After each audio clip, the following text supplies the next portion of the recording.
Siamo oggi a inaugurare un tassello dell'Aquileia del futuro, un parco dedicato ai più piccoli, ai nostri piccoli cittadini, ma anche ai nostri piccoli visitatori, dove il percorso è un percorso innovativo, inclusivo, ma soprattutto che racconta la nostra eredità culturale all'interno del gioco. Giocare è un'attività fondamentale perché è un'attività di svago, dove la mente è libera, ma può essere anche un momento di apprendimento e può essere anche un momento di introspezione e di ragionamento su quello che sono le tematiche legate ai territori. Insieme alla squadra che è nata su volontà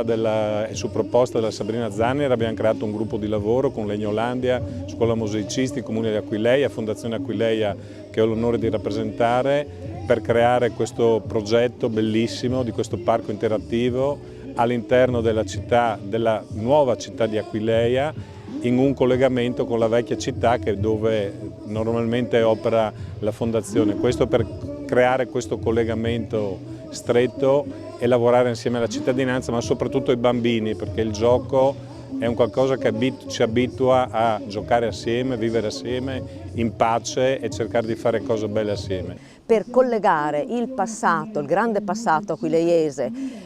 sul mosaico al mosaico contemporaneo, creando proprio una linea di continuità tra la zona antica di Aquileia, quindi città UNESCO, e la zona moderna contemporanea. Ogni anno Sabrina Zanner crea questa sinergia tra le aziende nel mondo del legno e anche quest'anno ho vinto la nostra maestra mosaicista, la Pauline Debussy, che ha collaborato appunto con l'azienda, la Legnolandia, per creare questi bellissimi mosaici qui all'interno di questo parco giochi. Le nuove attrezzature rappresentano per noi un prodotto nuovo, innovativo, perché sono inclusive non solo nell'accesso ma anche nell'utilizzo.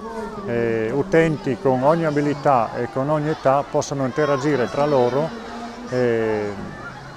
utilizzando il parco in modo accessibile e sostenibile.